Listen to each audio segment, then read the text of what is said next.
each finance company or each bank. My experience back at home in Sri Lanka and UAE and Oman.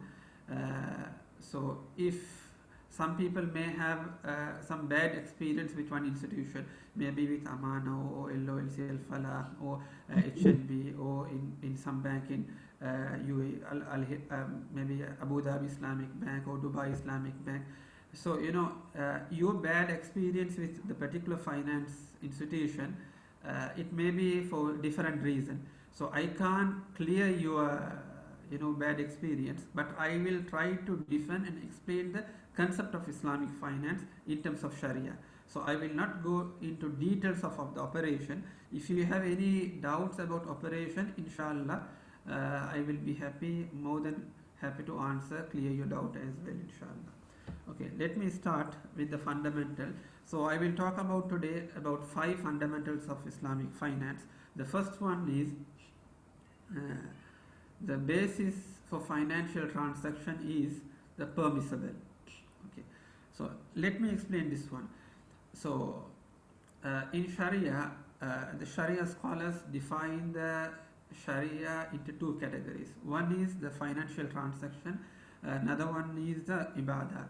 The financial transaction is which is called as a muamala in Arabic. The other one is called ibadah. Right? What is the ibadah? Ibadat means it is the man to God activities. It is a man to God relationship. For example, we pray, we give sadaqah, we give zakat, we go for hajj, we perform umrah, we perform hajj, we recite Quran. All this is, we don't expect any rewards or any prize from the man, from another person, or from any human being. So we always expect the reward from all these activities for ibadah from Almighty Allah subhanahu wa ta'ala. Therefore our relationship in ibadah, it is between the man and the God Almighty. So this is called ibadah. Right? The second category, it is called muamala. The muamala it is a transaction, or it is an activity between to man activities. For example, we are buying something from another person, so we have to pay the money for him for the goods what he is giving to us, right? Or we are working for another person, we are employed in a company. The employee will make the payment, the salary for us for our timing in our job. So this kind of activity, which is called muamala, it is always between man to man activities. This is a 2 broad category of Islam, of the fiqh, Islamic fiqh. One is, as I said, ibadah, another one is a muamala. So in these 2 broad category, there is it's called legal maxim, in Arabic called qaida kulliya. There is a principle governing this each category. For ibadah, there is a different set of principle which govern ibadah. There is a different set of principle which govern the muamala. Okay, what is the principle for the ibadah? The ibadah, it is everything is halal, everything is haram, except what Almighty Allah subhanahu wa ta'ala permit us to do that. In ibadah, everything is haram. It means we can't do anything. Everything is haram except what Almighty Allah subhanahu wa ta'ala tell us to do that. What is the Sharia tell us to do that? Only those things are allowed to do. This is called in ibadah. This is a governing principle or legal maxim for the ibadah. Right? As I said, what is the ibadah? It is the activity between man to Almighty Allah subhanahu wa ta'ala. In ibadah, everything is haram. Only we can do ibadah what Almighty Allah subhanahu wa ta'ala tell us to do that. Right? Let us look at some example. The first example is, for example, salah, the prayer. So we pray 5 times a day. We pray Fajr, Luhar, Asr, Maghrib and Isha. Now each salah, it's not the number of rak'ah is not same. Fajr we pray 2 rakat, Luhar 4, Asr 4, Maghrib 3. Now a person saying, I don't want to differentiate between salah. I want to pray. I want to be equal justice to all the salah. Therefore, I want to pray Fajr 5 rakat, 4 rakat, Maghrib also 4 rakat, and Luhar, Asr, Isha also 4 rakat. Is it allowed? Can he do that? In Sharia law, we'll say no, he can't do that. Why? It is a ibadah. It is between me, between you, and the Almighty Allah subhanahu wa ta'ala. Here you can do what Almighty, what Sharia say, that's only you can do that. Other than that, you can't increase or decrease. Therefore, you can't pray Fajr 4 rakat, you have to pray only 2 rakat. You can't pray Maghrib 4 rakat, you have to pray Maghrib only 3 rakat.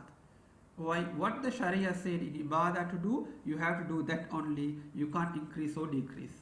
Similarly, a person going for Umrah or Hajj, we know we have to do a tawaf of seven round around the Kaaba. A person saying, no, I'm very young, I'm going first time to Makkah, alright, I'm capable of doing 10 times of tawaf, 10 round of tawaf, why I should limit to 7?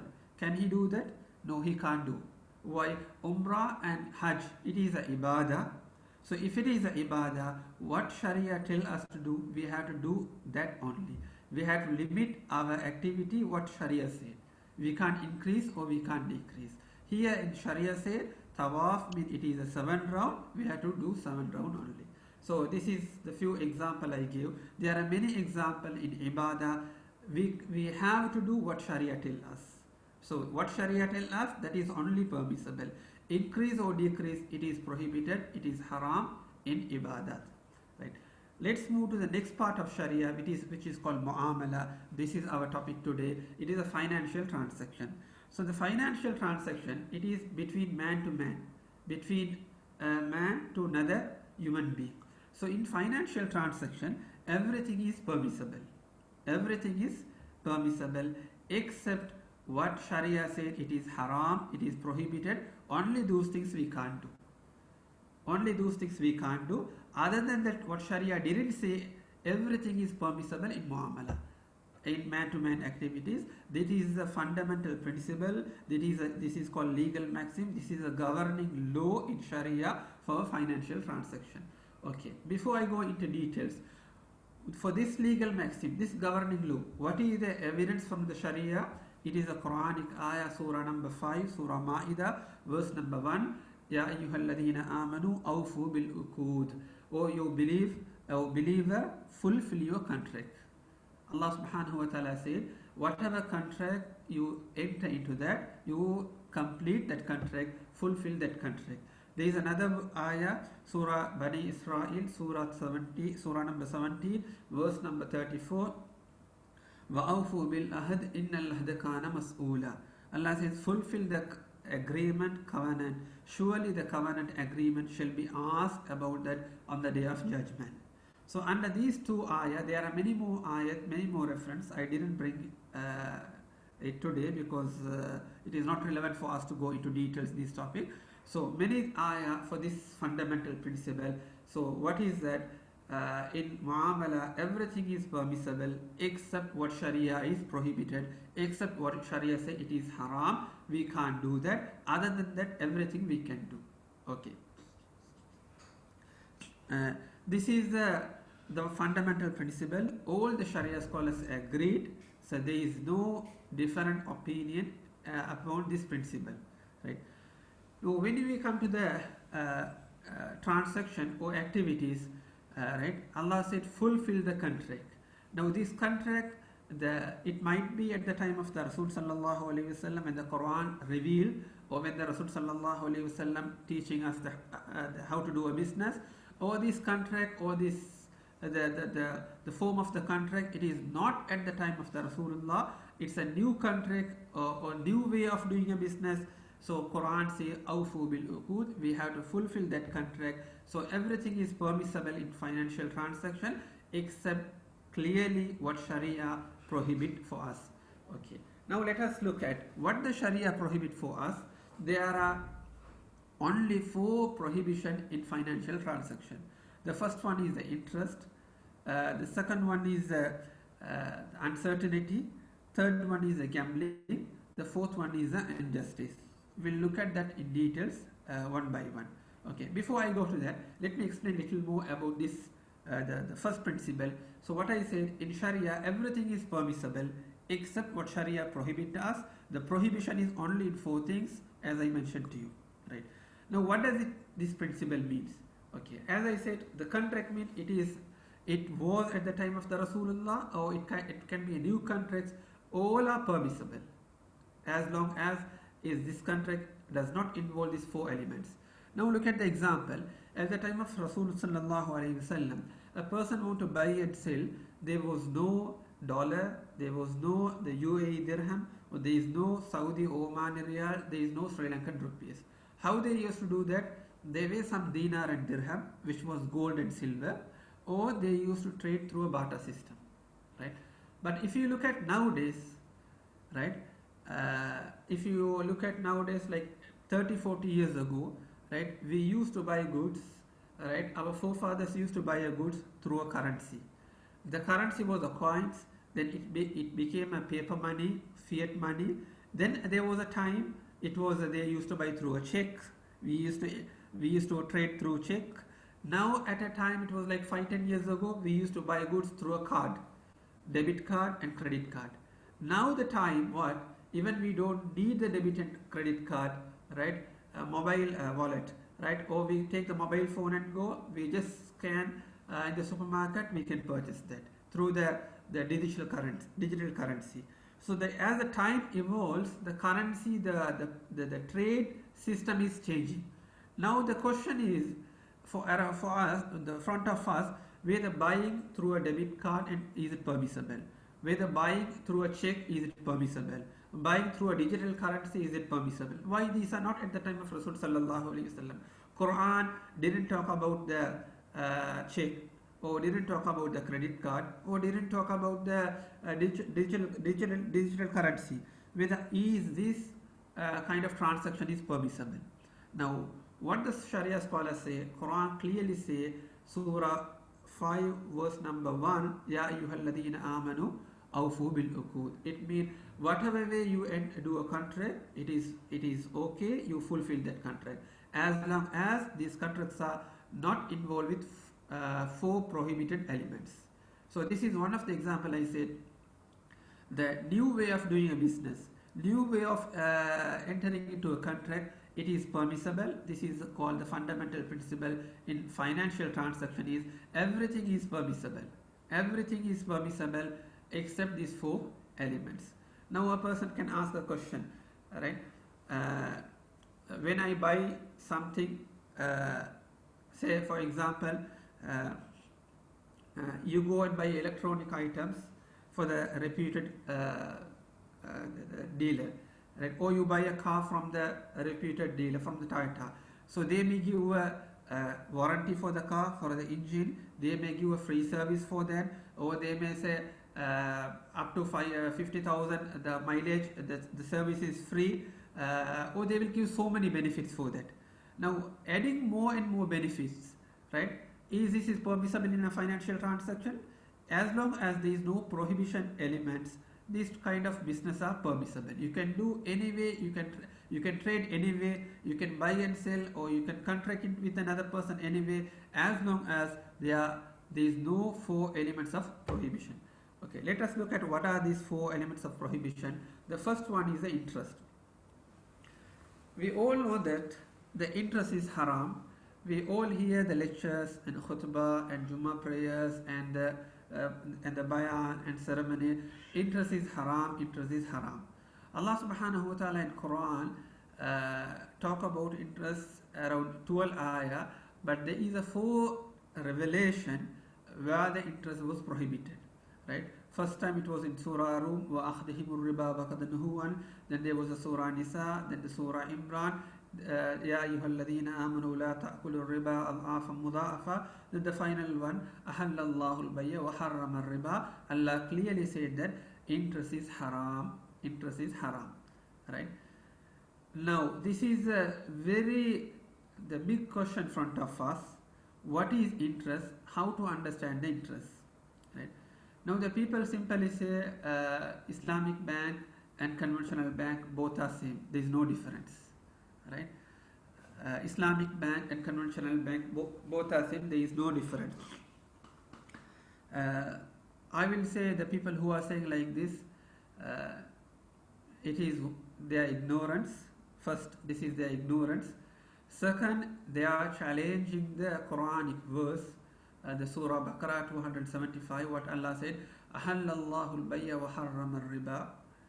Ahallallahu al-bayya wa harrama al-riba.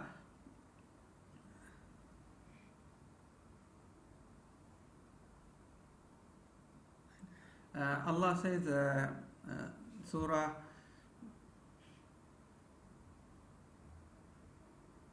uh,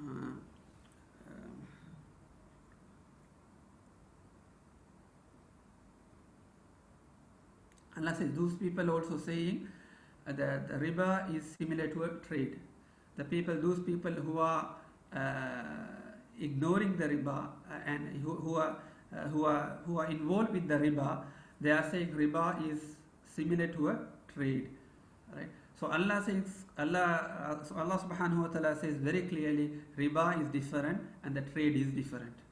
So if we are with ignorance, if we say riba and the trade is same, so we also fall under the category of the people who Allah subhanahu wa ta'ala criticize, whose dua says riba and the trade is same. May Allah subhanahu wa ta'ala grant us the proper knowledge, the tawfiq to understand what is riba. Right? I have seen so many arguments in social media. The people talk about Islamic financial institution. They say this institution is doing same way of what is conventional bank doing. The both contract are same. The both institutions trade the same way, right? But why we are saying like that? It is lack of our understanding about Islamic finance, lack of our understanding about interest, a lack of our understanding about interest, right? We have to understand very clearly one thing: when Allah subhanahu wa ta'ala, when Sharia prohibits something, it will be easy for the people to understand. Of Sharia, right? What is the objective of Sharia, right? There are 5 objectives of Sharia. One of the objective of Sharia is hiflu amwalin nas, to protect the people's wealth. The objective of Sharia, one of the objective of Sharia is to protect the people's wealth. So when the Sharia prohibits something, right, the first thing Sharia say, right, it will be easy for the people to understand. If they can't understand what is the subject matter, what is this subject, right, Sharia will not prohibit. Sharia will not prohibit, or Sharia will not command to do that. If Allah subhanahu wa ta'ala is commanding to do something, right, it will be easy for us to understand what is that commandment. Similarly, if Allah subhanahu wa ta'ala is prohibiting something, it will be easy for us to understand what is that prohibition.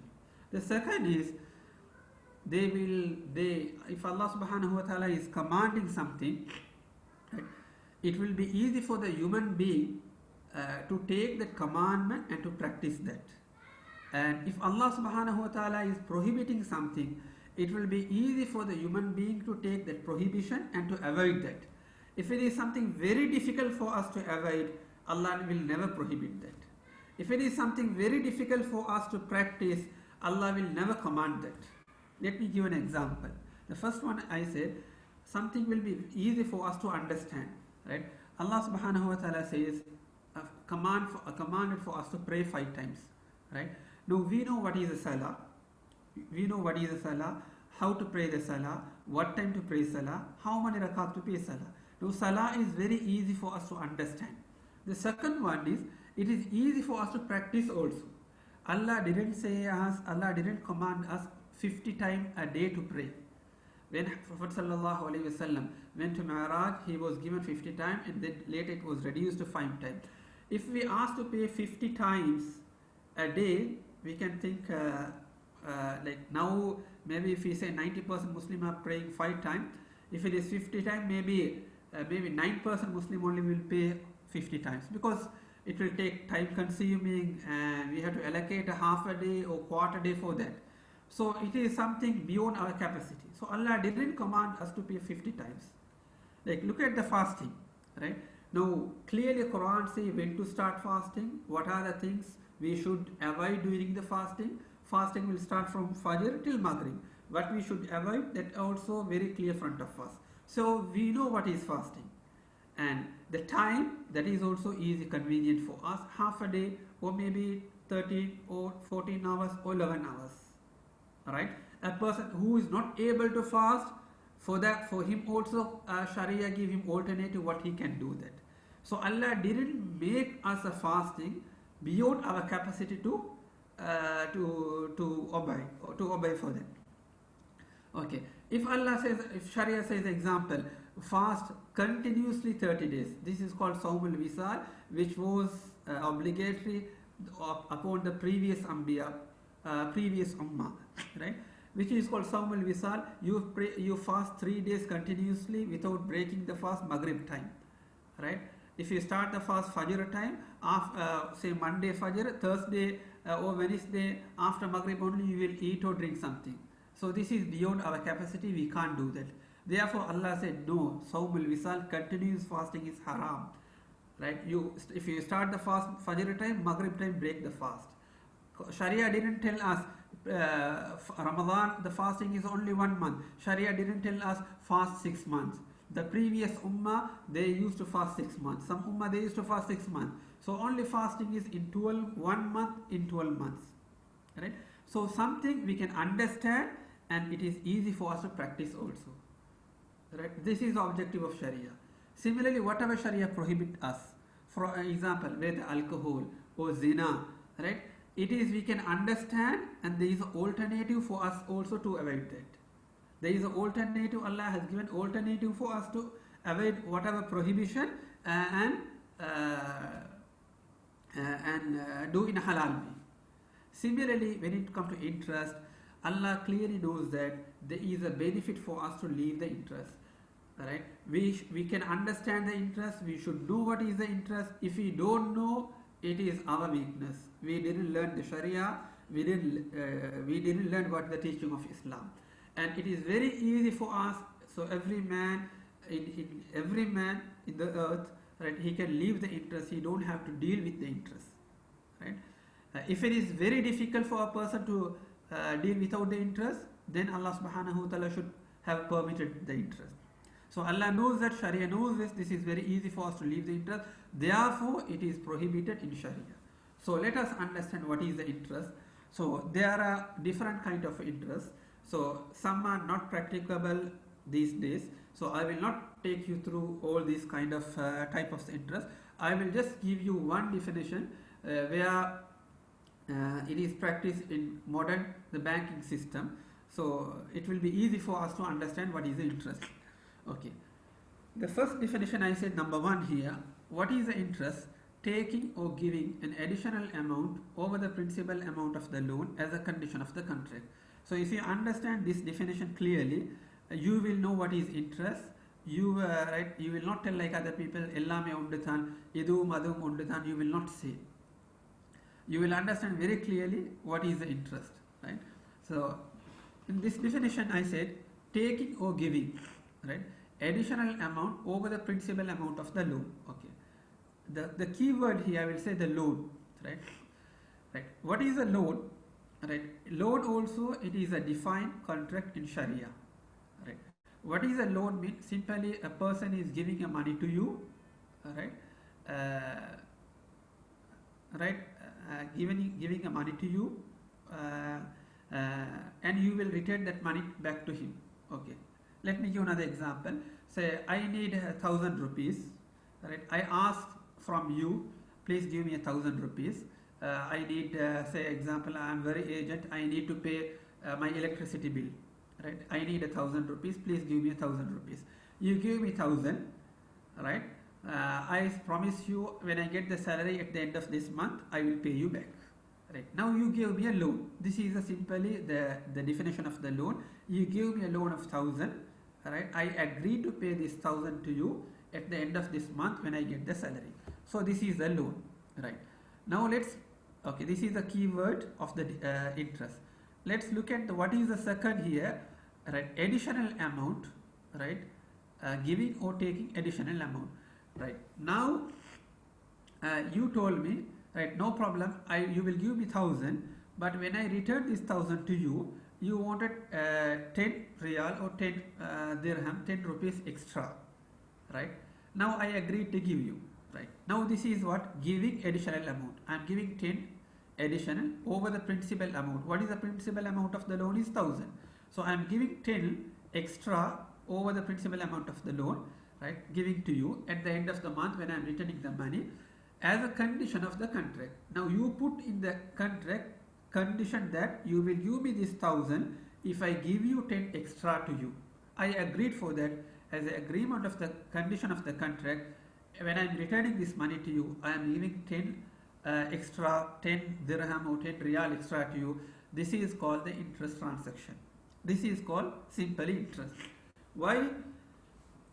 You gave me a loan, you took additional amount from me, right? And you, this, for this additional amount, you put this as a condition in the contract. This is the interest. Okay.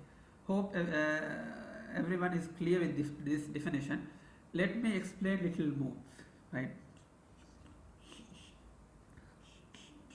Okay. Now, okay. Now, I took 1000 from you. You said, okay, no problem, you will give me. You didn't put any condition to give extra to you. You didn't put any condition to give extra to you. Just as a help for me, you gave me 1000, right?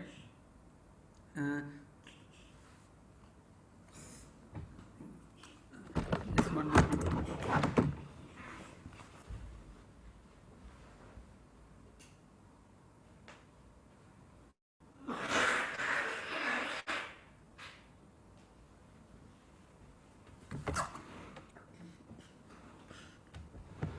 Okay, you gave me 1000, right? Say now, let me look at another example. I said I need 100,000 rupees or 1000 riyal, very urgent, because I want to go to Sri Lanka, or from Sri Lanka I want to buy a ticket. I will get my salary, this month's salary you have already taken, but from next month's salary I will give you. You said, okay, no problem. As this pandemic situation to help me, you agree to give me 100,000 rupees or 1000 riyal.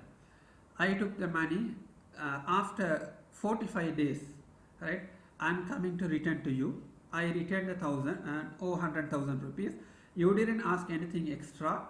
You didn't put a condition that you wanted extra, right?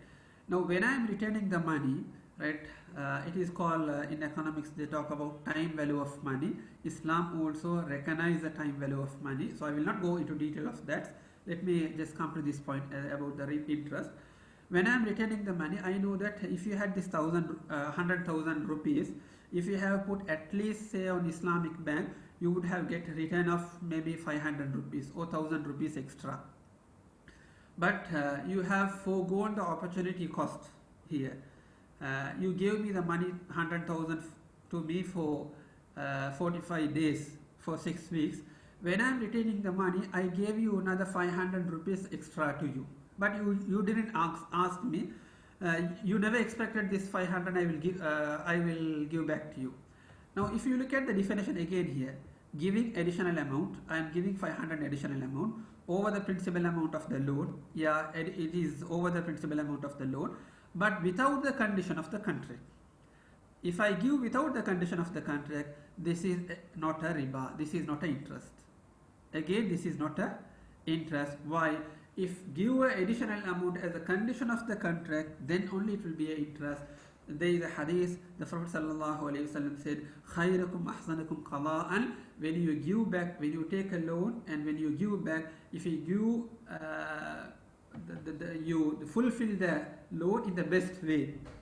So therefore, without the condition, if I give, that is not an interest. If I give the money extra as a condition of the contract, that is interest.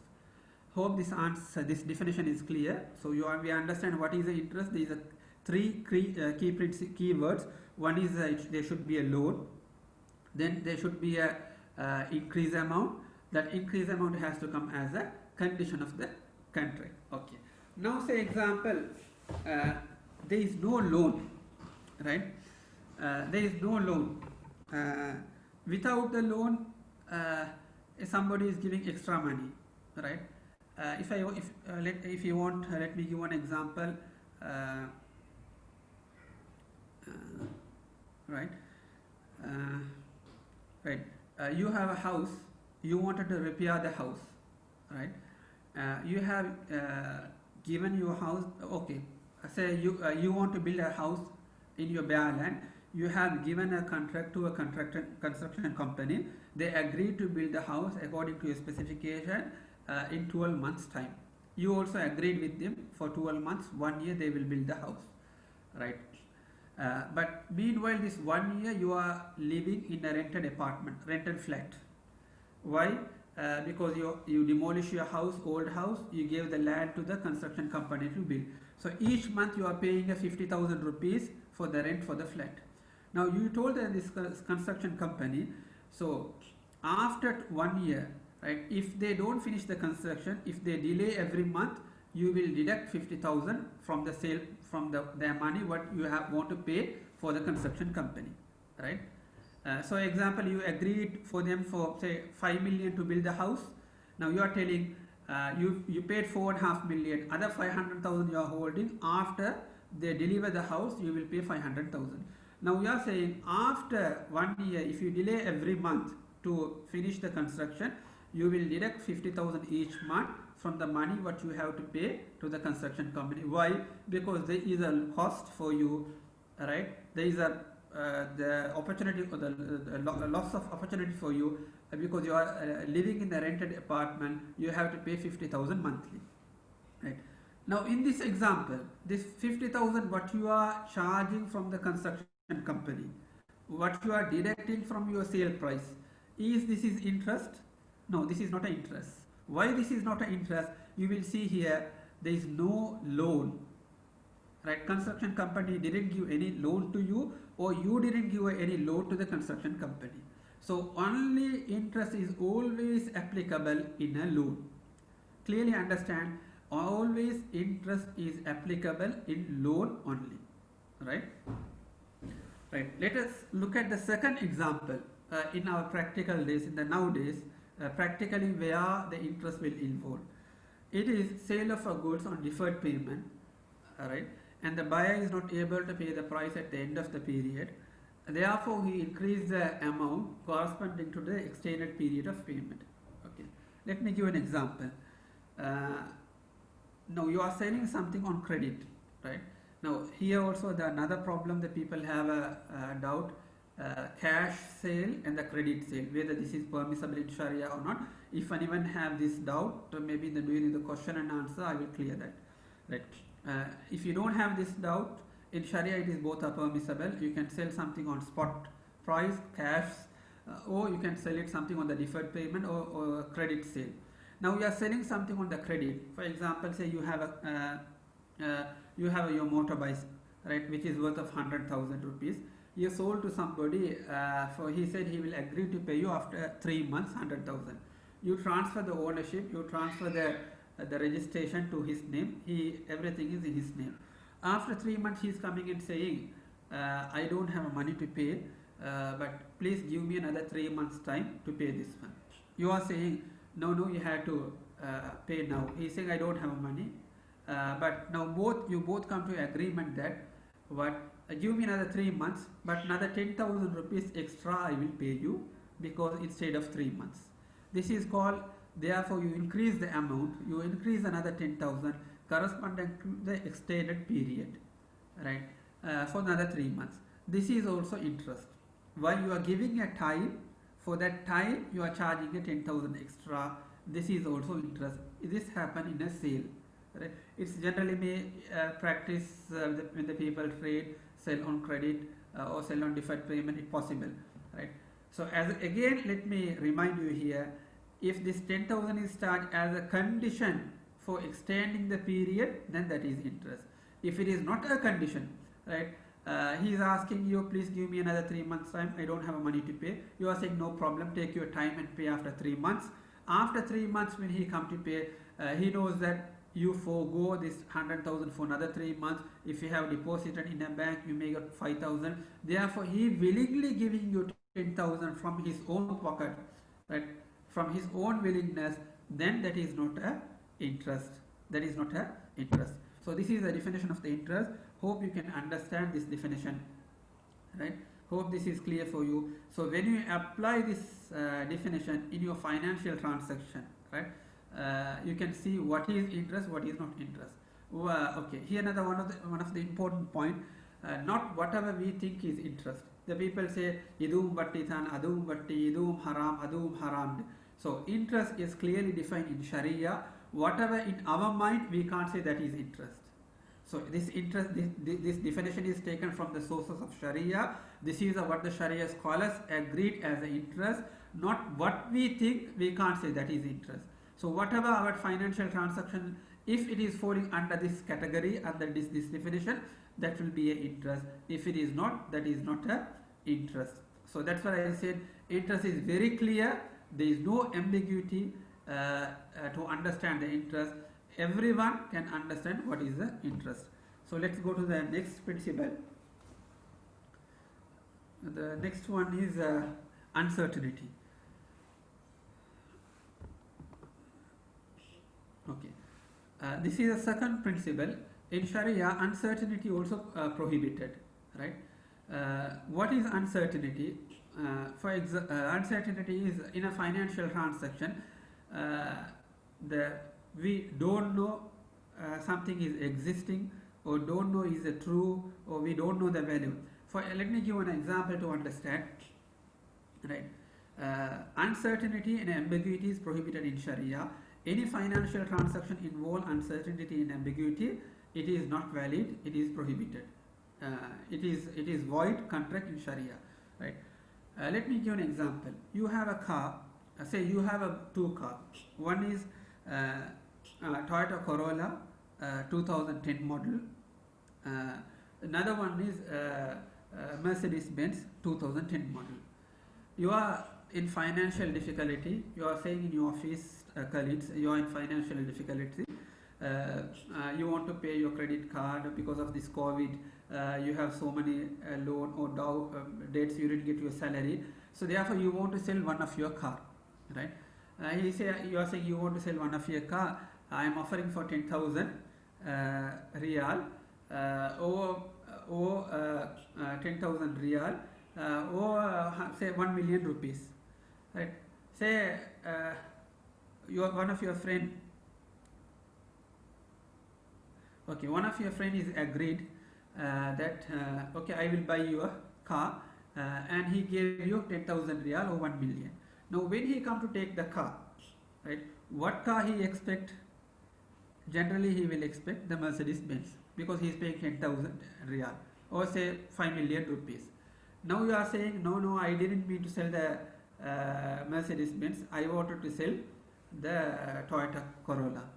Now there will be a dispute, because when you are entering into a contract with him, you told what is the sale price, but you didn't specify what is the car you are going to sell. Now it was uncertain for both parties.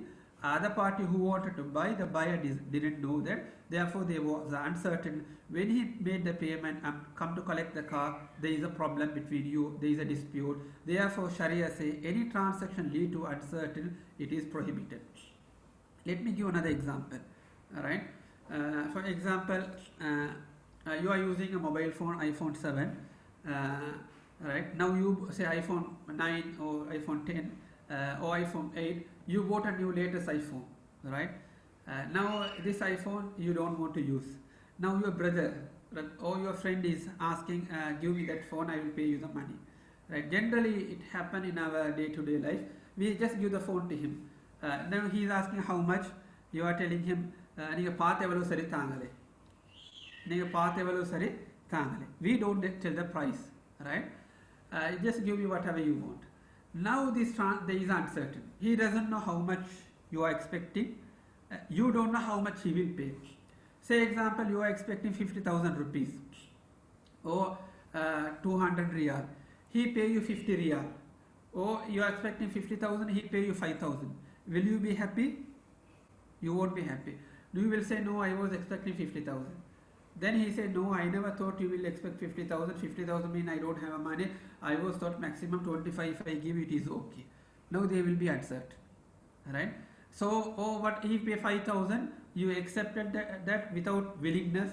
Still your heart is saying, why I gave it to him. Still your mind say, why I sold it to him. I shouldn't give it to him. Now this sale happened with the duress, without consent of both parties. Sharia says this is not allowed. So therefore, it is in our in practical life, even if you are selling anything with known party, with close family friends, or blood relatives, or with close friends, we have to, one of the element of the sale, we must know what is the sale price, what is the goods we are selling. Right? So therefore we can't say paate valu saritanga, niga tharada thanga. If tharada thanga, that is a gift. Right? If you give, that is not a sale. So in a sale, it is one of the element of the sale to be valid sale. They should not be uncertain. Sale should be the sale price and the good should be certain. So any financial transaction involve uncertain, that is prohibited in Sharia. It is not valid. So this is the second fundamental, second principle. Uncertain is not allowed in Sharia. So there are some conditions. I will not go into details. If it is required during the Q&A session, I will repeat that inshallah. The third one is the gambling. Farzan, can you go to the okay? The gambling. Gambling is also prohibited in Sharia. In financial transaction cannot involve gambling. So generally, if you look at Islamic banking or our day-to-day life, we don't involve with gambling. But even though there are some activities, like when we go to the supermarket, right? They display a car or they display some goods. They said whoever purchased, they are entitled to get this one. Or there is a raffle draw, right? Just buy it, put your write your name and buy something, write your name and put, and you can get this prize, right? So these are things. This is confuse our life. Let me just briefly explain this principle also. What is a gambling mean? Look at the definition. What I write here. It's every transaction a person enter into. Either he is gaining at the cost of others or he is losing entirely. Right? This is the definition of the gambling. So this is what Sharia said about gambling. So we have to apply this definition if you want to say gambling is haram. It's not whatever we think, as we can't say that is a gambling. So this is the only definition for the gambling in Sharia. Okay. Let me explain this in detail. Gaining at the cost of others or losing entirely. Okay, let us take the example of lottery. We know all that in Sri Lanka, like what is lottery, right? You buy a ticket for 100 rupees, right? Sometimes you will win. If you win, right, you win 1,000 or you win 10,000 or you win 50,000, right? If you lose entirely 100, right? When you lose entirely 100, you lost it everything. But the person who win 1,000, he got your money and other people money, he got 1,000. Right? When you win at 1,000, you are gaining at the cost of others. Other people are losing, you are winning. So this is called gambling, right? So when you win, you will win at the cost of others. If you are winning, if you don't win, you will lose what the money you put. This is example of gambling. Now we are going to the supermarket, say Lulu. Or any supermarket, they display a car. They say whoever buy goods for worth of 500, say 50 riyal or for 5,000 rupees, they will give the coupon, write your name and put your mobile number, email address in the box available there, right? So you bought for that particular amount of goods, you got the coupon, you wrote your name and you put it, right? Sometime you will get that price, say that car or fridge or TV. Sometimes you don't get it. No, this is gambling. No, this is not the gambling. Why it is not a gambling? The money what you paid in the counter in the Lulu or any supermarket, that is for the purchase of the goods. So you paid the money for the purchase of the goods. You got your goods back in exchange of the money what you paid. This raffle draw, it was given to you as an additional, as an extra. The prize what is going to be given to you, it will be from the shareholders' money. It will be as a gift from the shareholders, from the owner of the company. Therefore, this surah, the kind of transaction will not fall under the definition of the gambling. This is one. Okay, let us look at another example here. In Sri Lanka, right? When I was back at home, like I'm talking about 5-10 years ago, right? Some company, what they do, they send their marketing guys to the rural area, villages, with some goods like household item, our kitchen items, right? These marketing guys go and market for the ladies at home. They say Adhan is saying, let us wait till Adhan finish, then we'll start inshallah.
اللهم رب هذه الدعوة التامة والصلاة.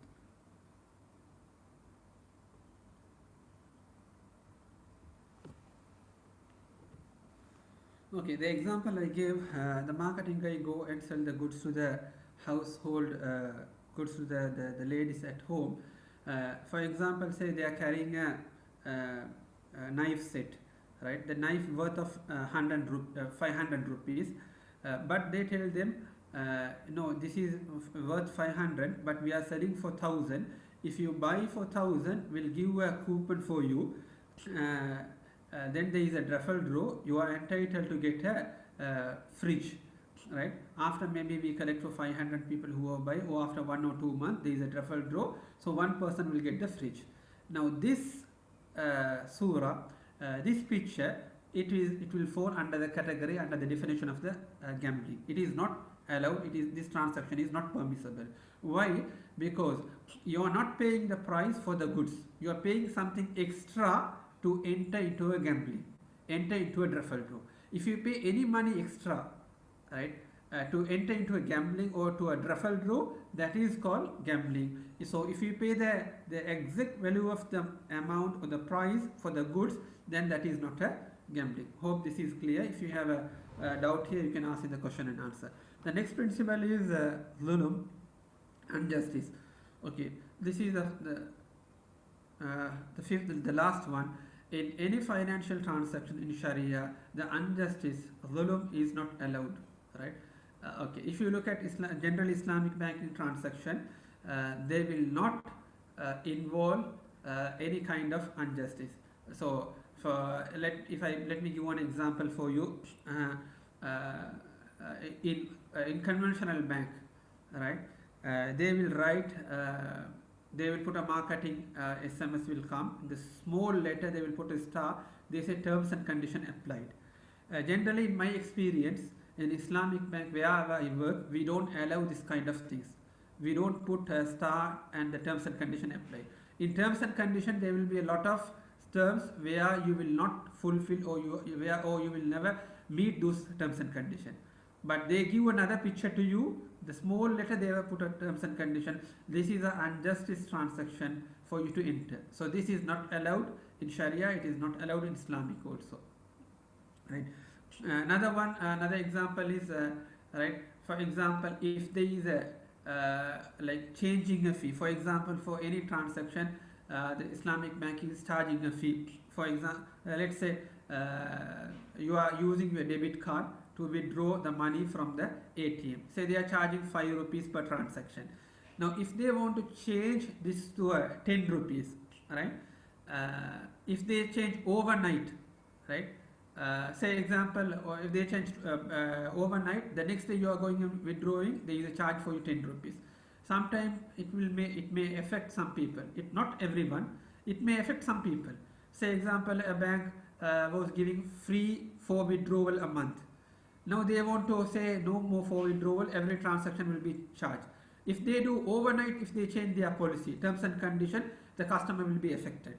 So therefore, if you look at any terms and condition of Islamic bank, it will be reviewed by the Sharia scholars to say there is no one party has the upper hand. So it will be always to make sure there is a justice between the customer and the bank. So this is, there are many examples I can give. This is one of the fundamental principle in financial transaction where injustice is prohibited in Sharia. Therefore, any Islamic financial institution cannot involve whatever the four elements that we discussed: interest, uncertainty, and the gambling and the injustice. So other than this, everything whatever Islamic financial institution are doing or what we do in our day-to-day financial transaction activities, it is permissible in Sharia law. So this is the basic fundamentals I covered. Let me move to the next, the question and answer. So you can ask your questions. Depend on your question, inshallah, whatever relevant area, inshallah, I will cover. Okay. Jazakallah khair, Siraj Maulavi. If I open up, there is, I think in the chat, there is one question. I will start with that. So, followed by that, inshallah, you will be able to ask questions. That one brother has asked, Assalamu alaikum. If you fix deposit 1 million in Amana Bank, for example, for 8% flat rate with a variable percentage, is it haram or halal to sign the contract? Okay. There is another question, Farzan. Are we supposed to join again? No, you don't have to. You don't have to. Right. Okay. Let me ask. There is another brother asked the question. I want to buy a vehicle and I don't have enough cash, and I am approaching a Sharia bank to give a loan to me. How this loan works without interest? Can you please clarify this example? Okay. Now he's saying he want to buy a car. He going to the Islamic bank and he's asking for a loan to buy the car. Okay. This is again a more detailed discussion. So I have covered one part of Islamic finance. The second part is how the Islamic banks give money and take money. Okay. I wanted to do a presentation in the different session. Let me briefly cover here. If it is needed, we'll have another session. Okay.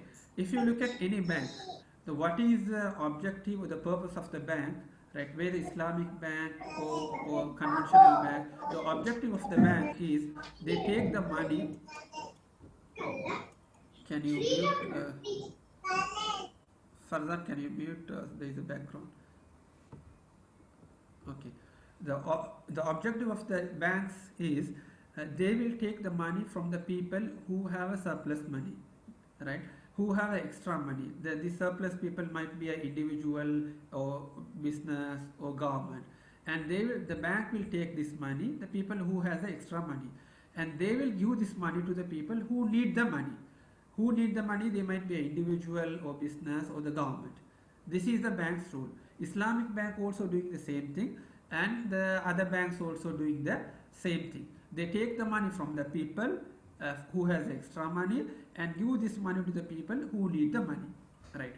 Now other banks like conventional non-Islamic bank, what they do, when they take the money from the people who has the money, for example, you have the money, you want to put this money in the bank, right? So when you want to put this money in the bank, let me take an example of say Bank of Ceylon, say commercial bank, right?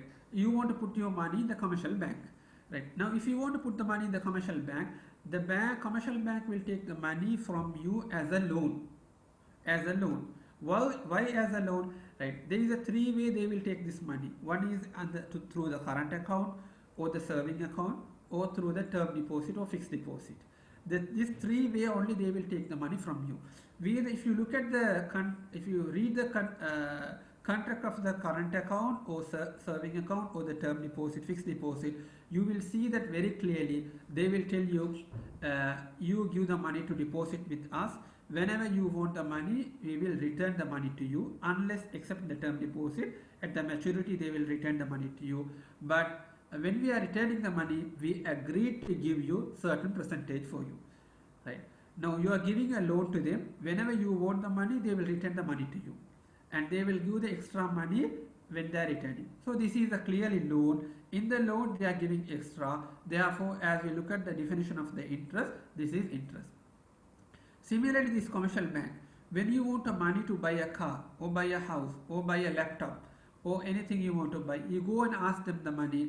They will give a loan to you. They will say, we are giving 100,000 to you. Say for example, you said you want 100,000 to buy a laptop, right? They give 100,000. They said, okay, return this money to us after 1 year, pay us extra so much. Now you take this money and go, you buy a laptop, or you buy a mobile phone, or you buy a tab. They won't bother. They give a loan to you, you buy anything. But in the application, you said laptop. They said, okay, we are giving the money to buy a laptop. But after giving the money, you said you will buy the laptop. You took the money 20th of July. You said, I will buy the laptop 21st July. You didn't buy till 1st August. You didn't buy till 1st September. They will not bother. They will say, we give the money to you, but you pay the money after 1 year as agreed, but pay the extra but as agreed.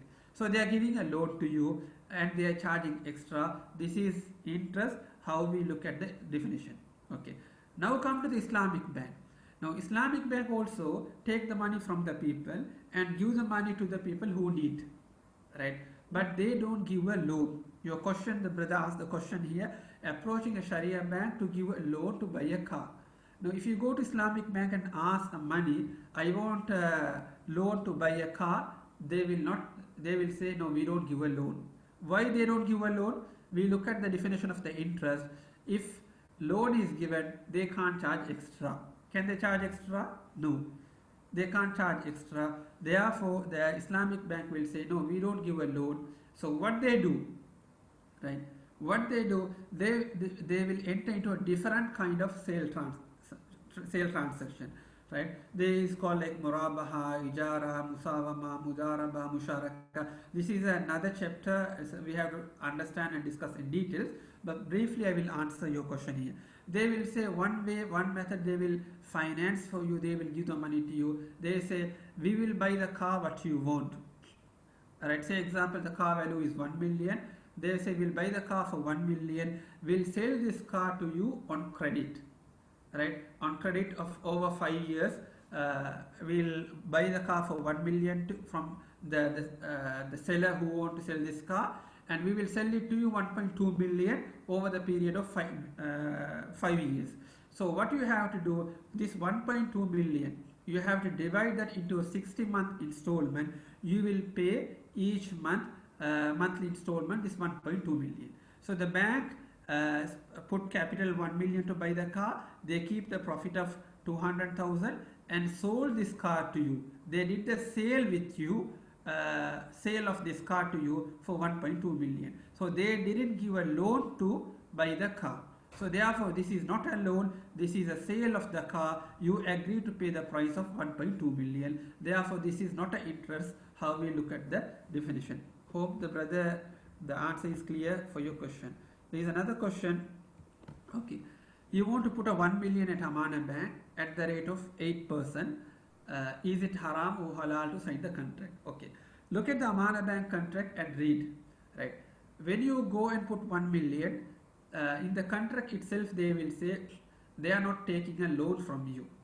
They are not taking a loan from you. Okay, what is a loan in Sharia? Okay. Let me explain clearly what is a loan in Sharia. Already I gave an example. Loan means you take the money from me, right? Or I take the money from you, right? As I said, I take 1,000 rupees from you. I agree to repay you at the end of the month after I get the salary. So this is a loan.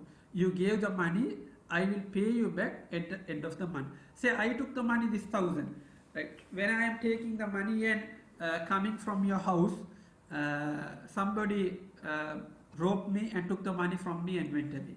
Now can I say I am not responsible? I will not give the money to you? No, I can't say. Loan means if you give the money to me, it is I can dispose that money. It is my responsible to pay that money back to you. Whatever happened to that money, I took the money from you, say to pay the electricity bill. But before I pay the electricity bill, somebody robbed and took the money from me. Alright? I can't say I can't pay the money. It is a loan I took from you. I have to pay that money. This is a Sharia contract of loan, and this is generally it is our understanding and practice also. I took from you 1,000 rupees to pay the electricity bill. No, but I didn't pay. When I came home, my wife is saying, no, just let's go for the McDonald's to have the burger. I didn't pay the electricity. I consumed that money to pay for the restaurant. We had the dinner outside. Then can I say, no, I didn't use the money. What the purpose? I borrow the money from you. I will not pay. No, I can't say that. It is a loan I took from you, so I have to pay the money back to you. This is the concept of the loan, the definition of the loan in Sharia. Now let's come to your question. If you go to Islamic bank and you want to put the 1 million, they will not say they are taking a loan from you. Right? Loan means if they take the money, they have to return the money at any time or the agreed time whenever you ask the money. Now what they will say, the Islamic bank, Amana bank contract, they will say deposit this money with us. Deposit this money with us. We'll do a business in this money. Invest this money with us. We'll do a business with this money. Whatever profit come, in that profit we will give a percentage for you. Okay. If you look at the Amana bank contract or any Islamic bank contract, they will not give a 8% flat rate. It will not be mentioned 8% flat rate. What they will say, they will in the down they will put a profit sharing ratio. They will say from the profit we will give a 50% to you, or 40% to you, or 30% to you. The percentage of the profit only they will mention. They will never say as a flat 8% we will give it to you. So this is, if you look at the contract, you will know that. Therefore, your question is, it is not clear. Now it is how to say. Your question is not in practice, because you didn't understand the practice of Islamic bank, or you didn't read the contract. Therefore, you pose the question as a flat rate of 8%. They never propose flat rate of 8%. They will say the percentage maybe 30 or 40, 50%. They will say we don't take your money as a loan. They will say we take your money as an investment. From the investment, we will share the profit with you. So what is this investment contract again? Investment contract is not a loan, right? Why not a loan? In a loan, if you take the money, if anything happen, you have to repay the money. But investment contract is, if the bank take the money, if there is a profit, they will share the profit with you. If there is a loss, if there is any loss, you have to bear the loss. The owner of the money, the Rabbul Mal, have to bear the loss. Therefore, it is Sharia compliant product. It is called, in Sharia, it is called Mudaraba contract. So on this basis only, Islamic bank is taking the money from you. Okay, there is another question. Islamic bank, why only profit shared among the investors and account holders, but not the loss? Okay, it is a very good question. It is always asked, right? To answer this question, right? Say example, I am doing a business. Say I am doing a car business. I am buying and selling a car. I am asking from you 1 million rupees. Give me 1 million. I will buy and sell the car. I took 1 million from you. I bought a car. Right? I took 1 million from you. I bought a car. Right? Say I bought a car. Toyota Corolla 2010 model. Right? Now the new government came to the power. They reduced the duty. Right? All the car prices came down. Now I bought this car for 1 million at very good price. I was expecting I can sell this car for 1.1 million, where I can make 100,000 profit. So we agreed, me and you will share the profit 50-50. right? But new government came, they reduced the tax, so therefore this car price came down to 900,000, right? Now there is a loss. Now I am telling you, now we can't sell the car for even 1 million. What shall I do? You are saying no problem, sell it immediately because maybe still the price may go down. So I sold the car for 900,000. I will give the entire money to you because you have to bear the loss of 100,000. Right? Hope this is clear, because this is, I'm giving an example where the loss happened. Right? Now let look at another example. Right? This is specifically I took the money from you to buy one particular car. I bought only one car and I wanted to buy and sell that specific car. Now say example, I am doing a car business. With me there is a 25 cars in my business, right? 25 cars, right? Now I am asking from you, give me 1 million, I will put in my business. I will buy and sell the car.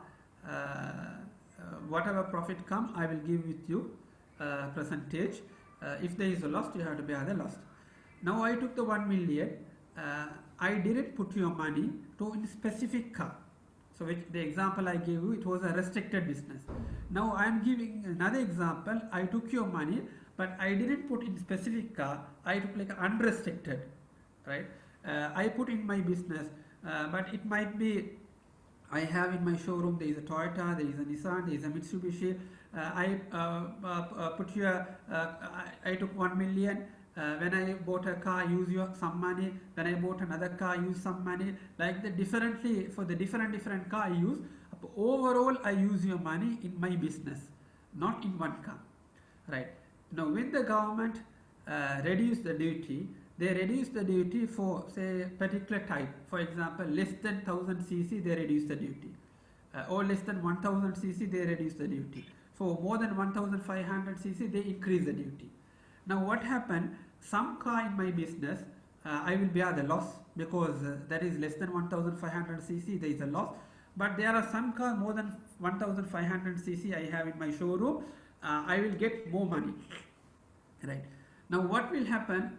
Okay, whatever car I will make a loss, right? There is some car I will make a profit. From the car I make a profit, my loss will be set off first. From the car I make a profit, from that profit my loss will be set off first. Then after the loss is set off, then I will see is there any profit. Yes, still there is a profit. Then I don't have to share the loss with you. I will share the profit with you. Because why? There was loss in some car, but there was a profit in some car. The profit from some car is set off with the loss. Then after setting off that loss also there is a profit. Therefore there is a net in the business is a profit. Therefore I will share the profit with you. The same thing applied, the same concept applied in the Islamic banks. Therefore that is the reason they don't share the loss. Why? Okay, let me go to the into details of the bank. Now if you look at the banks, they deal with so many businesses. They deal with import export, they deal with the real estate, they deal with agriculture, they deal with textile, they deal with maybe so many businesses, right? Okay. Now what happened? Definitely there are some businesses the bank making a loss, but there are some businesses the bank is making a profit. So your money is not particularly invested in the restricted business, in particular business. Your money is pooled together. From the pool the bank was financing, giving the money for the businesses. Whatever the profit the bank make from some businesses, that profit they will set off first the losses what they made, then the net they will look at the pool, the bank portfolio, there will be a profit. Therefore they only share the profit with you, they don't share the loss with you. This is a general practice in all Islamic bank. They never make the net loss. If you look at the all Islamic bank financial institution financial statement, there will be a net profit, there is no net loss. Therefore there is a net profit, they don't share the loss with you. Hope the answer is clear for your question. The third one is most of our customers arise question regarding the zakah for the safe kept article which we mortgage What is the rule regarding this? Yes. Most of customer raise question regarding the zakat for safe kept article. Okay. It means the question is very clear, not clear for me, but let me explain to you. I think you are asking the question about the customer is coming and mortgaging jewelry to the bank and he is taking a money. So who has to pay the zakat for this jewelry? Hope this is a question.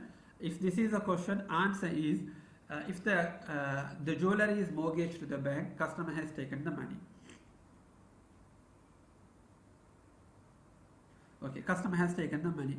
Now this jewelry is mortgaged to the bank under the custodian of the bank.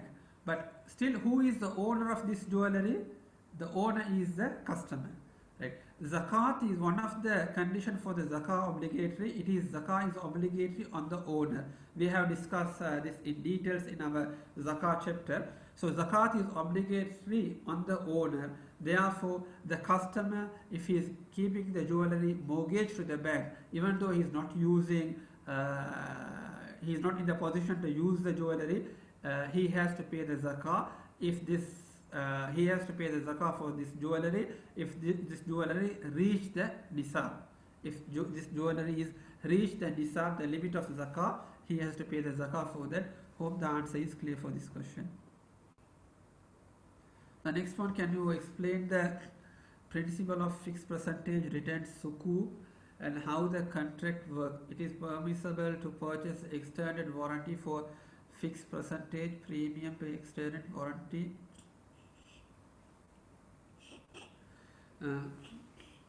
Okay. Can you explain the principle of fixed percentage return sukuk and how the contract works? Okay. In Sharia, there are certain contracts where you can work on the where it is permissible to work on fixed percentage. Okay, that is one of the principle. It is called wakala principle. Let me briefly explain here. What is a wakala principle mean? It is an agency contract, right? For example, right, you have a 1 million rupees. You are giving this 1 million to someone. Say he is from Sri Lanka. He go to Dubai. He go to Singapore. He bring mobile phones and he sell in Sri Lanka. He go to Dubai or he go to Singapore. He bring mobile phones and he sell in Sri Lanka. So he is saying, give me 1 million as an investment. I can do business, but in my I have a profit, say in my business like 50-60%, but I don't want to share the 50 from my profit like 50 or 60% with you, because I am taking a lot of hassle, hard work in my business, because I am going and identifying the cheap resources, all this is there, so I don't want to share 50% of profit to you. Okay, now you agree for that. You are giving this 1 million.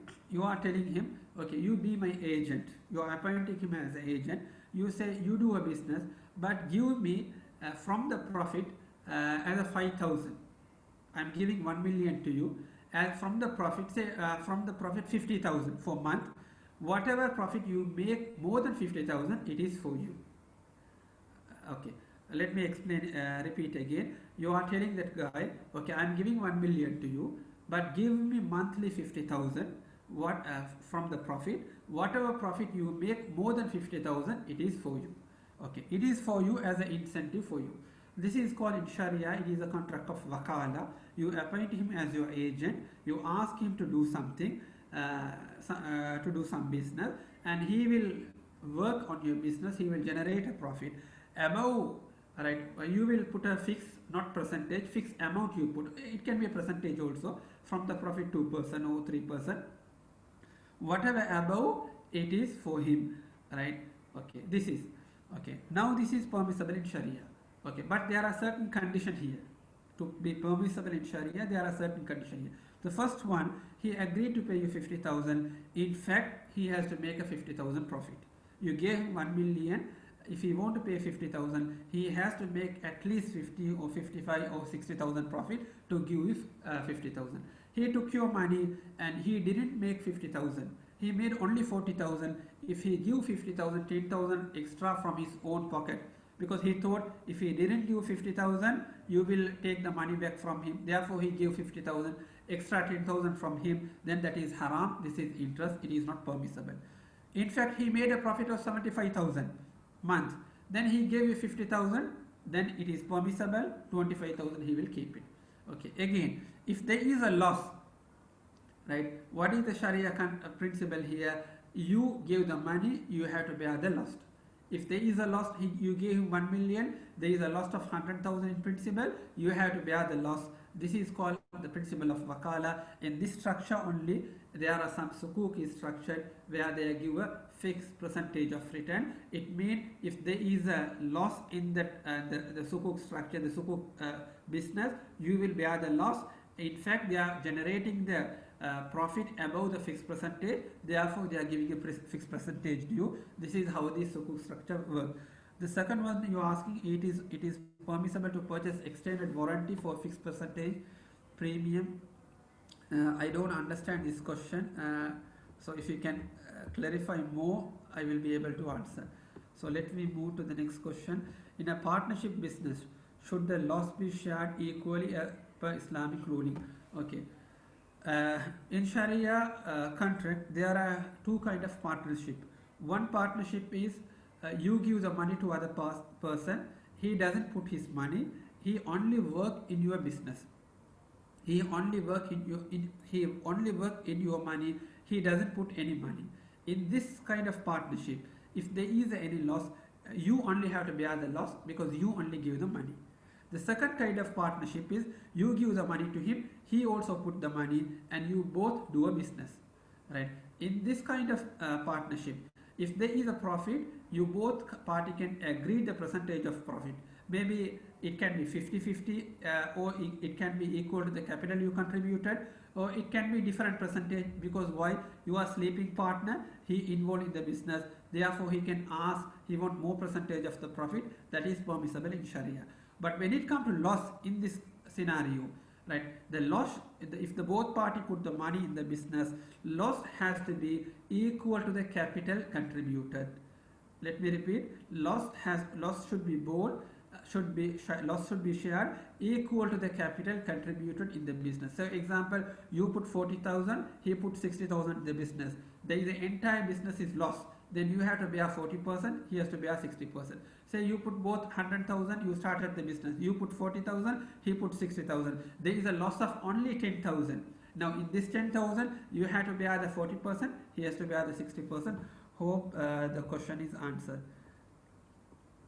The next one, a person uses his profit. I don't get this question, so let me move to the next. The car example that you explained, 1 million car is bought by the bank and sold it to you 1.4 to 1.2 million over 5 period. If we apply this principle, can we talk to any bank and say I want X amount? How the bank can add your amount? Okay, I want X amount. However, the bank can add your amount and give me. This question is not clear to me. You're asking, you go to if the car example that you explained, 1 million car is bought by the bank and sold to you 1.2 million. If we apply this principle, can we talk to any bank and say I want X amount? Okay, let me answer here. You can't go to the bank and say I want X amount. If you go to Islamic bank and say I want X amount, as I said, they will not give a loan, they will not give money to you.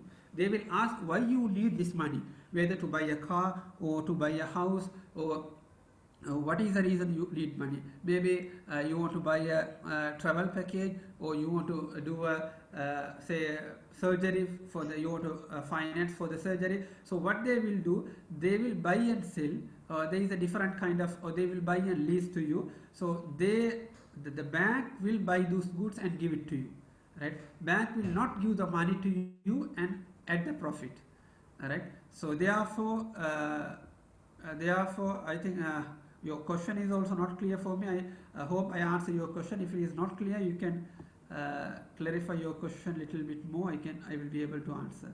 Next one, a person uses the profit on his FD for his daily expenses and does not save anything. Is he liable to pay zakah on FD If he is liable, he has no way of paying zakah except by withdrawing the FD.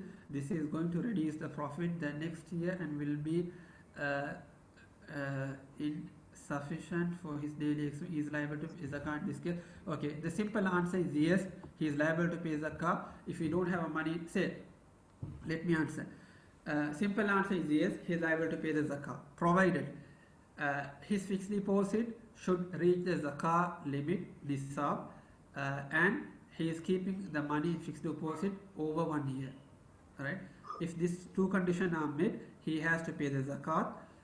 And if he don't have a money to pay the zakat, he has to uplift the zakat. He has to withdraw. He have to uplift the fixed deposit. He has to pay the zakat. We have discussed about this question in details in our zakat series. Maybe Farzan inshallah share the link with you. You can go to the particular topic. You can listen to that. It is detailed. It discussed in detail. The next question. Let's say Islamic personal loan is booked for 600,000. Loan was booked in system for AED. 700,000 inclusive profit and was divided into 48 equal months. After paying 6 installments, the online banking show outstanding is 610,000. Two question: if the person want to do early settlement, how it's applied? How I know what is the actual principal paid? Is loan installment deferred allowed? Number 2, is loan installment deferral allowed? 3, let's say loan is given as a preferential profit rate. Is it allowed in Islamic finance to increase the rate if the staff leave organization? Okay, it's a really very good question. Okay, let me clear the misconception of your question. The first one, you are saying in Islamic bank loan. Again, let me remind you, in Islamic bank they don't give a loan to you. Okay, let me remind you again. The Islamic bank, in Islamic bank, they don't give a loan to you, right?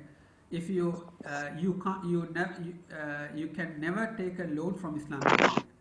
So loan mean, as I told you clearly, if the bank give a loan to you, at the maturity they can ask only the principal amount, not anything more. Not anything more. If they ask anything more, that will be interest, as we look at the definition of the interest. Okay. So in Islamic bank, to give the money to you, there is a different kind of contract, as explained: murabaha, musawama, ijara, mudaraba, diminution, musharaka. There are around 10-11 kind of contracts. For us to understand Islamic bank in details, we have to study all these kind of contracts. Okay, I will just apply whatever contract relevant to your question only here. Okay, in Islamic bank, okay, as I said about the loan, let me repeat. When I was working in Amana Bank, Amana Bank used to give a loan only for the particular people. It was limited to during my tenure 50,000 rupees. When they give this loan, they don't charge anything extra. This loan is given only for the 6 months only. They used to give only 50,000 rupees. When I was working at Al Hilal Bank in Abu Dhabi, UAE, they also used to give a loan. It is only for the locals, only for the Emiratis. It is at a certain kind of loan. The fund was given by the government, right? So they are also, when the bank give a loan, they don't charge anything extra, right? Now your question is about the loan here, right? Islamic bank, they don't give a loan. Now Islamic bank in Emirat, right? In Oman don't have, in Oman, in Sri Lanka also don't have. In UAE, in Emirat, they have a personal finance. It's called Islamic personal finance. This personal finance don't have in Oman, don't have in Sri Lanka. It available only in Emirat and some other Gulf countries, and Malaysia and some other part of the world also. How they do this personal finance? You go and ask them. You said you want 600,000, right? You asking, you want a 600,000, right? They will say we don't give 600,000 as a loan. If we give 600,000, we can't charge anything extra from you. Therefore, what they will do, It called, they said, we will sell some goods to you. We will sell some goods to you. You buy that goods from the bank at deferred payment. What is this goods?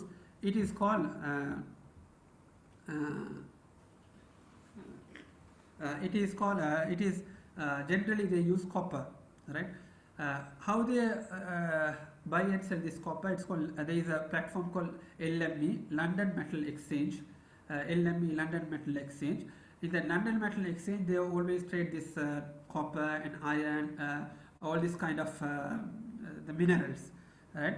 So the Islamic bank will buy this copper through one of the broker. There is two broker, Dowdy Day and Condos, from one of the broker worth of 600,000.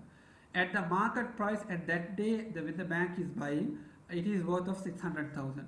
It might be so many kilos, so many different weight.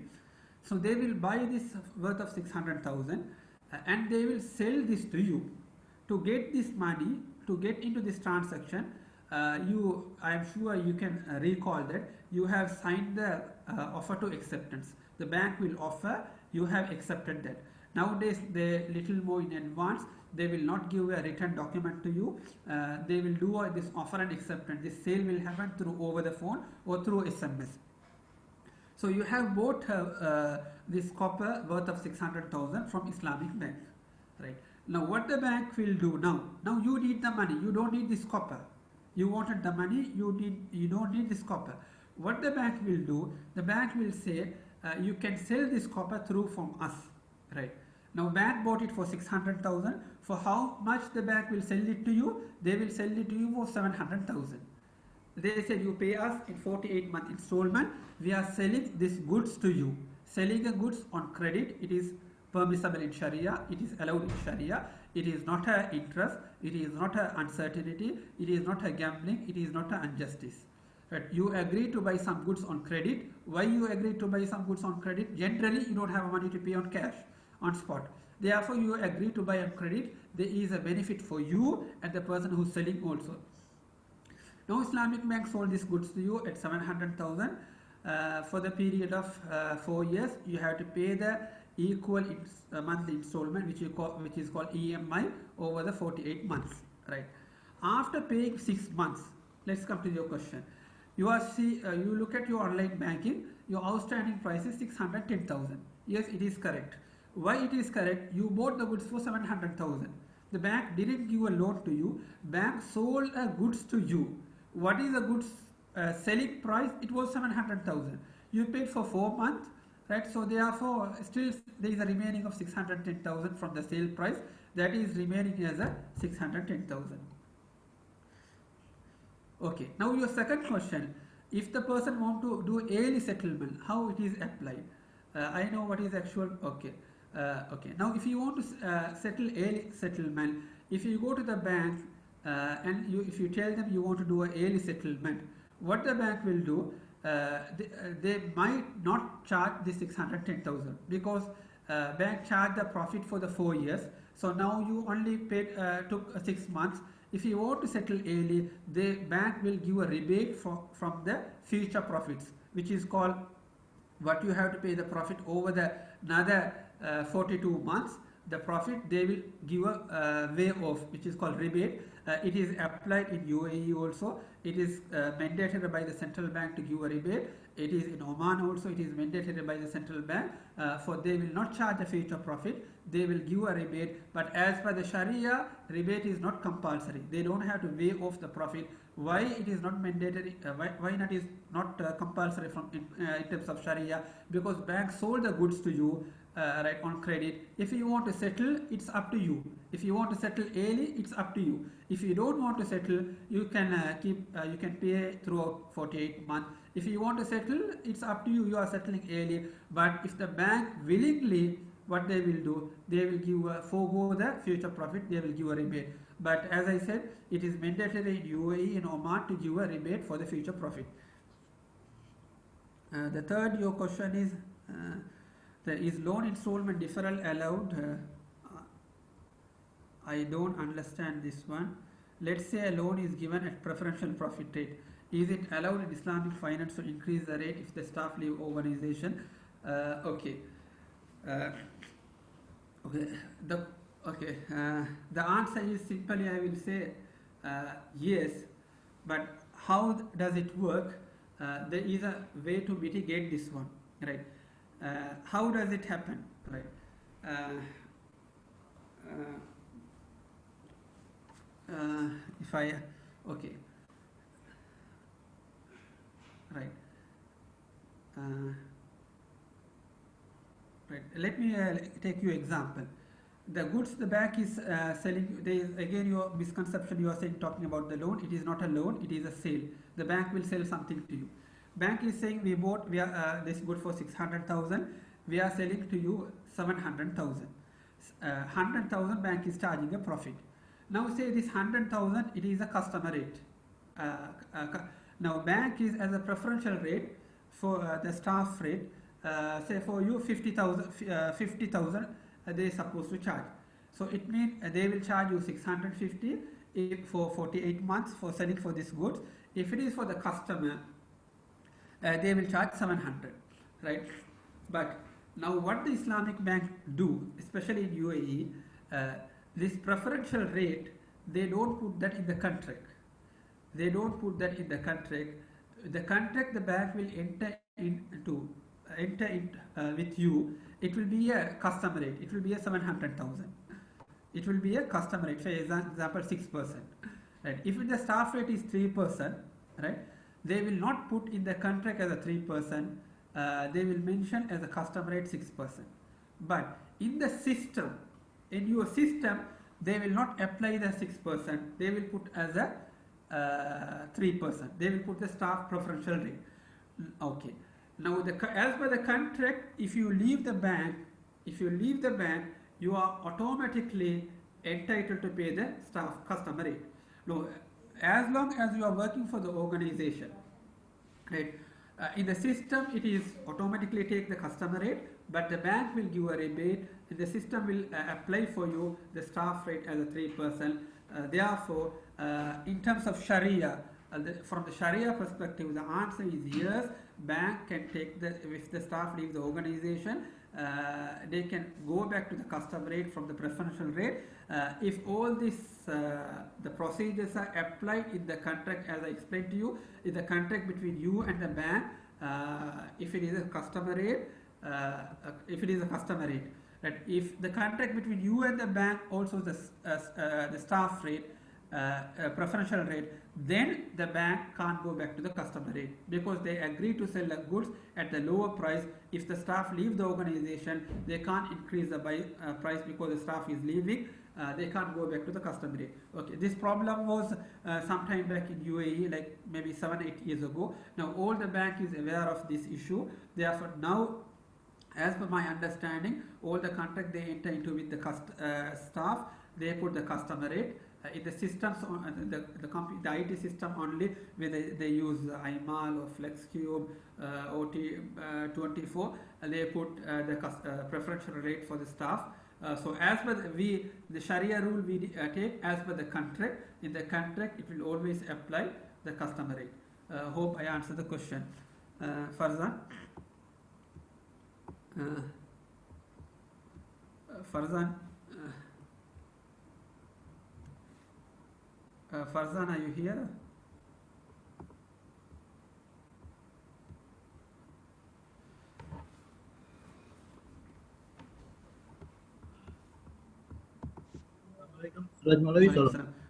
Farzan, I think we almost, the time is 9:15. I don't want to make it too long and too boring also. It will be a bit difficult for me to continue. There are 26 questions more. Shall we have another session at the convenience of all of us? What I suggest is, inshallah, in the future, we can take some very specific areas. For example, we can have one session on deposit products, one on maybe car loan or housing loan. So that will be more focused, and we can direct the people to ask questions. So it will be like maybe short sessions, half an hour, 45 minutes. but fine. on very specific products, inshallah. That will be. Okay, right. Shall we ask any feedback if the audience have here, if they want to share? Yeah, yeah, you can talk to us, inshallah. They can unmute and talk, right? Yeah, the option is there. You can unmute and talk to us, inshallah. Yeah, quick one. Should we provide the questions in advance? Because there might be similar questions, so the Maulavi might be better prepared in terms of addressing the topic all at once. Because I see there is similarity in some of the trends that each one of us is, writing. If that is the case, if it's an email address or something that can be helpful, that's one suggestion I have. Yeah, definitely. Inshallah, that will be, inshallah, maybe for the next session, we will disseminate the information about the date of the program in advance. And along with that, inshallah, we will send you an email ID where you can send your question in advance. That's an excellent suggestion. Yeah, we'll do that, brother. Good luck. Hello, Assalamu alaikum, Siraj Malwi. How are you? Walaikum assalam wa rahmatullah. Siraj Malwi, thank you so much for putting up these sessions and the organizing team also. This is a big eye opener. I mean, also in terms of clearing all our doubts. And thank you so much, Siraj Malwi. Just wanted to thank you. Jazakallah.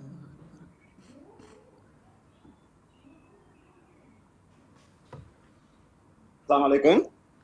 Walaikum assalam wa rahmatullah. Yeah, this is Tariq. Actually, my suggestion is also like if we have short sessions, and then what we can have is the next one when we are having, we can have about 15 minutes to answer questions for whatever it is there. So people will be ready, and whatever questions are there on the previous session. So first 15 minutes will be question and answer, and then we can add that. Earlier I think one of the brothers suggested. Same if we can have short sessions on a particular, I think extra will be ideal, inshallah. Jazakallah.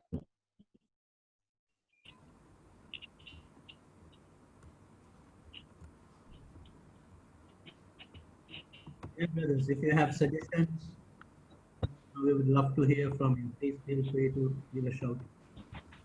Love to hear from you.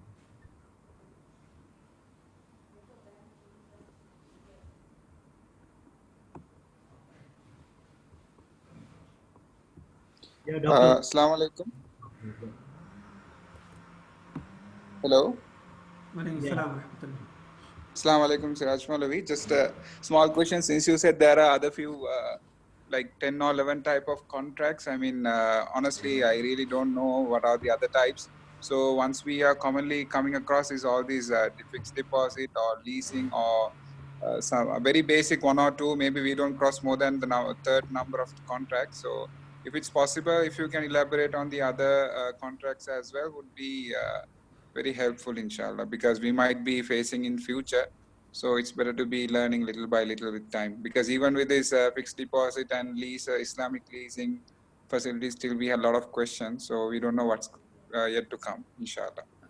Would appreciate if you can just enlighten, inshallah. Definitely, as others also recommended. So we'll have a short session, a day by day, like just say one day we'll take a one contract and we'll discuss the issues related to that contract, inshallah. Yeah, because this credit card matter is also coming up in the future. That's why. Sure, inshallah, we'll cover that, inshallah. Inshallah. Jazakallah khair.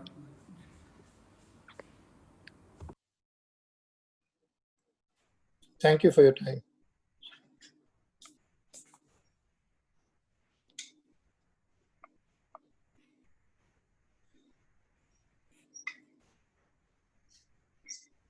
I think one more thing, just a question just popped up in my mind.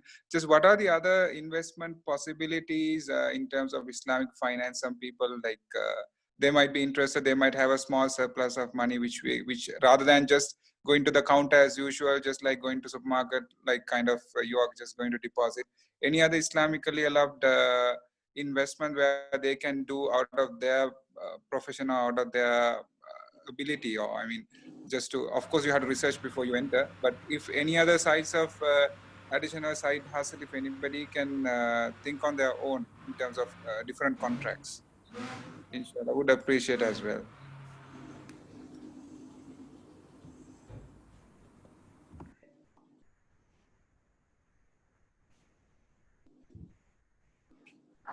Hello, Assalamu alaikum.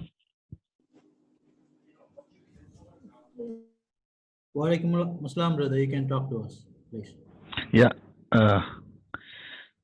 can you hear me? Yeah, we can hear you. Yeah, I just want to know. That's one issue of a personal business. What we do, it has been an issue throughout, especially in Sri Lanka, where we do business with people without the bank involved. So where they agree on a profit and loss, but they don't write it down. So in that case, if somebody loses the business, is it required to be written, to have written document, or even a verbal agreement is enough in this business? Say we agree on a profit and loss, but the business goes, you lose the business, so they have to share the loss as well, but they don't do it. Then it becomes a big issue in most of the countries, most of the people. One issue I see is that they have agreed verbally, but not written. If they agreed verbally, is it enough, or we have to write it down?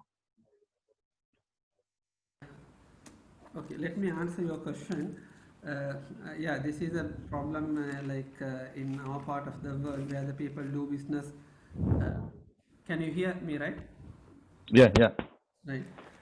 Uh, in Sharia, okay, if you ask in terms of Sharia, it is not required a contract to be written down. A contract which is the verbal, that is also permissible in Sharia, right? It is not required to be written down. But however, Quran suggests the longest ayah in Quran, Surah Baqarah, the verse number 283, Ya ayyuhalladhina amanu idha tadayantum bidayrin ila ajalin musamman faktubu. The Quran recommend and suggests if you give any loan or anything, any financial transaction, faktubu, you should write it down. Plus, you keep the witness for that. Plus you keep a witness for that. So I always recommend for the people, like, there is a short that templates I can share if anybody want that in the future also. There is a different kind of, depend on the different kind of the contract, what are the essential information required, you mentioned that. And the witness also, it is recommended in Sharia, with the witness you write it down. But if it is not there, if it is not written, if it is an oral contract, it is valid, still valid in Sharia. Hope your answer, your question is answered. Yes, Jazakallah. Okay. One more question. Can I go ahead? Yeah, okay. Siraj, there's another issue. I've gone through some video clip by a certain Maulavi saying that when we do a business, we should own the product. Okay. So for his meaning was we should have it with us before we could sell it. Yes. But this is not, as you say, it's not practically possible. We are buying something online. How is it taken it? Because he's saying a product, if not owned by us, we cannot sell it. So he says buying online and selling is not allowed. Or we should, if you buy a car, we should have it. He's saying buying a car from the car dealer, it's not valid. You should have the car bought to your place, then selling it. It's just a rule which says that we should own it, and we should own it with us in our hand to sell it. It's a good question, Rizvaji. Because it's a detailed topic, because I'm also really almost 2 hours, right? Shall we take it this as our first topic for the next discussion? I will discuss in details, inshallah. It's a very good topic. I also watched that video, that what the scholar is saying about condemning Islamic banking practice. So we'll take this as one of the first topic. We'll discuss in detail, inshallah. Farzan, shall we take this as the first topic, inshallah? The Islamic bank, before they sell, they should own the goods. So this will fall under the contract called Murabaha. So we'll discuss about Murabaha as the first, inshallah. The brothers, I think it's almost late. Some people are leaving. Whoever here, can you just give your feedback? What is the next? What are the days or time the next session you expect? So based on that, inshallah, organizers they can arrange it, inshallah.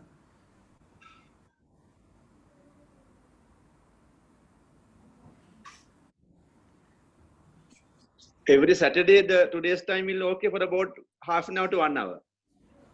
Inshallah. Okay, good. Any others?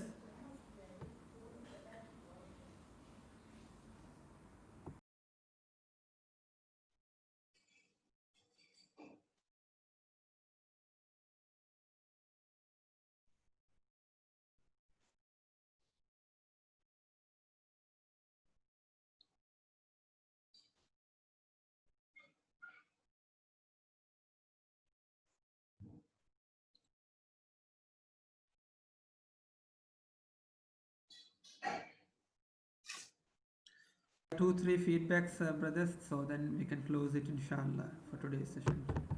I think majority of the feedback that we received, almost all so far, says the same time. Okay.